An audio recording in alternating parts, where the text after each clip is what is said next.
All right, everybody, welcome back to Franklin Simpson High School Virtual School. Good night, good morning, good afternoon, whatever time you're watching this. Today we're going to be talking about why study history. So we're going to have this video. Once you're done watching the video, there's a Google form to fill out with a couple of questions. We're going to go over some of those questions at the end. But I want to talk about why do we study history? You know, I know that some people, it's not necessarily your interest. Some people like math, some people like science, some people don't like any of it, and that's okay. Everybody has different things that they are interested in and different things that they are good at. But I want to talk about why we are going to study history in this class and some of the things that it might help you with in your personal life. You never know what you might learn.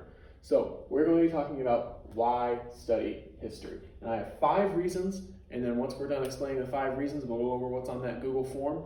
And once you fill out that Google form, you are free for the weekend. Remember, everything must be submitted by Sunday night, because I'm putting those grades in on Monday morning. So Sunday night's your last night. Let's go over this. So why study history? My first reason that I have for studying history is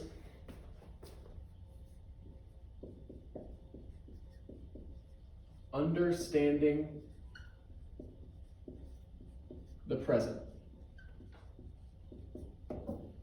Understanding the present.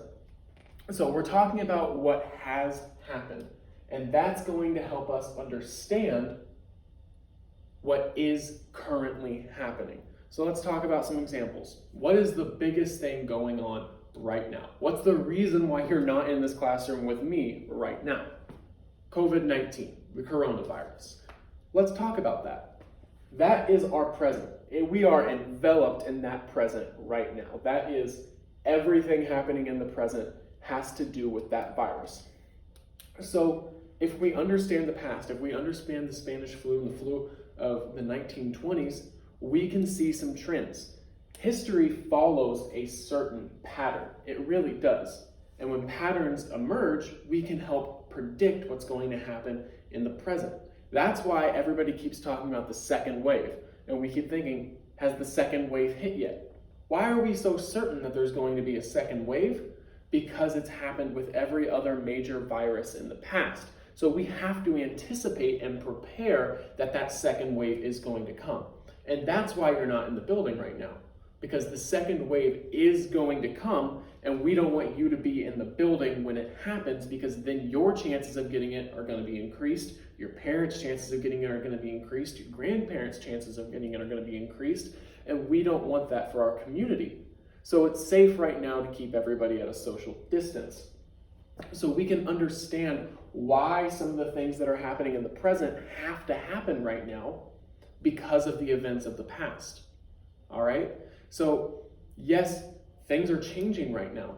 Things are very different than they usually are, and that helps us go into our next one. Another great reason to study history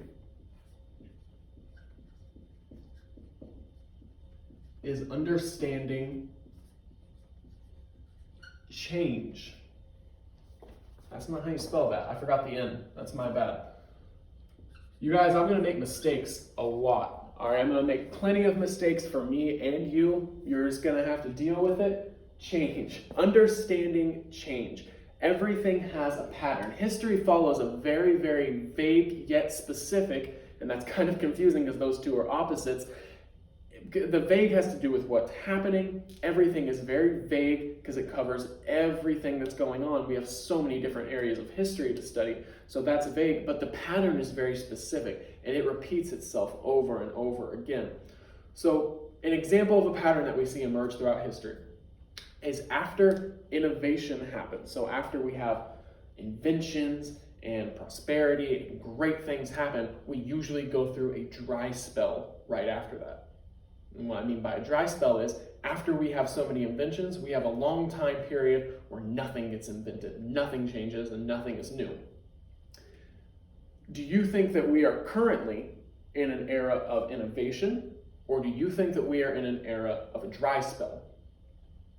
I'm going to give you a second to pause the video and think about that for yourself. Do you think that we are currently in an era of innovation, or are we in an era of a dry spell? So, once you've thought about that, pause the video, think about that. It's a good question. I want you to think about it. It's not going to be on the Google form, but it is something to think about. And there are arguments on both sides. That's the great thing about history, is that there's not one certain answer most of the time. There's not one certain thing. There's so many opinions. There's so much room for debate and argument and ideas to be spread when we talk about history. You can say that we're in an era of innovation. We're in a technological revolution. There's so much technology being released, so many different laptops, cell phones, tablets, whatever, TVs, whatever you want to call it, so much innovation happening right now.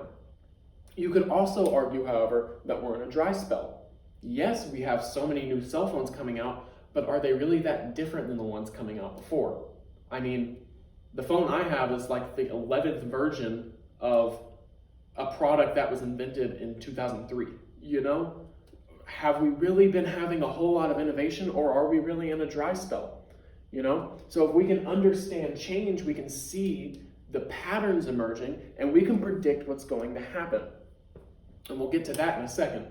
So, understanding the present, understanding change, both very important. Let's move on to number 3. Number 3, when we talk about history, if we can study history, then we can understand others. Understanding others. We're going to learn about different cultures, different societies, different places, and all of these things have to do with where we are today. Things that happened 500 years ago greatly impact what we see in the world today. Different cultures, beliefs, religions, values, morals, beliefs, everything. Everything in history impacts this. And if we can understand where these things came from, we can have a better respect for the people around us.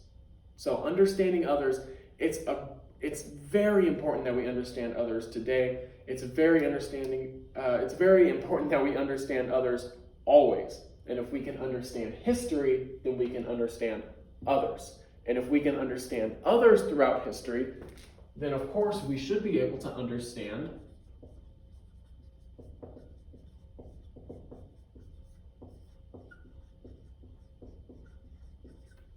ourselves.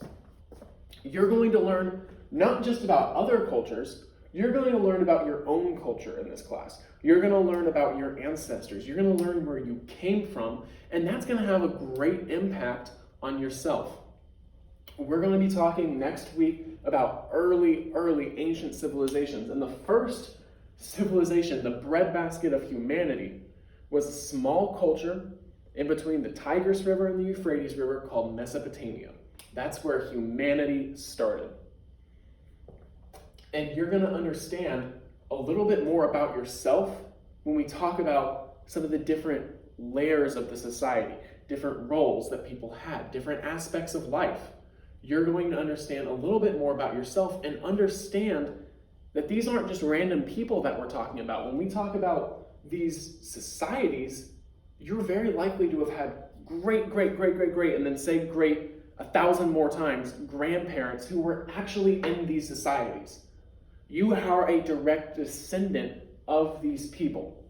All right? They're not just random people that we're talking about. You are a direct descendant of them.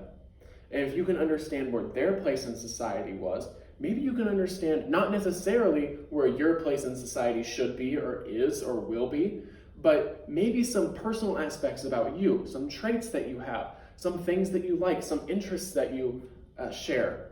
Anything like that. You can greatly understand not just others, but yourself through the study of history. So, the present, change, others, ourselves. If we're looking at the past and we can understand the present, then we can absolutely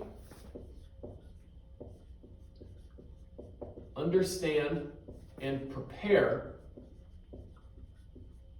for the future. All right? Understand and prepare for the future.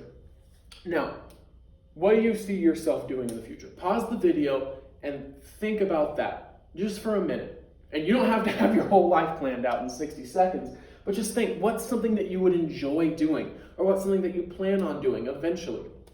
It can be in your career, it can be in your personal life. Pause the video and think about that for 60 seconds. Once you're done, we're going to get back into it. Understanding the future. Most of us are going to go on job interviews in the near future. All right? You guys are about to enter the workforce or be college or career ready. That is our goal here at Franklin Simpson High School. And we're here to prepare you for the future. So when you go in for your first job interview, you can use the study of history to greatly impact your chances of getting hired. Studies say that if you talk about a company's history in your job interview, you are 10 times more likely to get a job than if you don't. So if you're going for a job at Wendy's and they interview you and you talk about the history of Wendy's just for 10 seconds, you are greatly more likely to land a job there. And it's also important to understand the history of the future is the present. You are living, this might get a little weird as I say this, you are living in the history of the future. That is the present. The present is future history. And I know that's a little bit weird to talk about, but when you think about it, it might make a little bit more sense. So understanding the future helps us prepare significantly. So these are our 5 why study histories. These are the 5 reasons that I have for why you should study history, why you should care. And I get it, it's not everybody's favorite topic. It's not going to be everybody's favorite subject. And the best that we can do is make the most out of this situation. You're here to learn, and this is what we're going to be learning. And it is very important to know history. Whether it's your favorite subject, it's your least favorite subject, it's somewhere in the middle, it is important to understand history for these reasons. So now what you're going to do, you've watched the video, congratulations, you made it through. Now what we're going to do is we are going to get you over to that Google form. So I posted a Google form entitled Why Study History in the assignments for today. So if you go over to that Google form, you have a couple questions to answer. Understanding the present, understanding change, all of this is covered in that Google form. It's going to ask you which one you think matters most. You're going to choose one of these and then explain why you think it matters the most. And then you're going to choose one that you think matters least. And you're not going to hurt my feelings when you answer that question. I know it's a little weird. I laid out why all of these are important, and I'm going to ask you which one you think is least important. You're not going to hurt my feelings with whatever you answer there. Answer honestly and then explain why. You know, everybody has their own opinions. I might have said something and you're like, that's not important. He's making that up. I promise you I didn't make any of them up from my perspective, but maybe from your perspective it's not as important as it is to me. And which one of these matters most to you, and explain that too. Once you are done with that, make sure you do the other 2 assignments. Remember, on Wednesday we had a syllabus quiz. Yesterday we had the get to know you exercise, and then today we are doing why study history. So once you are done with all 3 of those assignments, you are done. Have a great weekend, but make sure you get all of those turned in by Sunday night, because remember, I am doing grading Monday morning, and if they're not in, it's going to be only half credit on those assignments. So make sure you get everything turned in. Again, you have any questions, just let me know.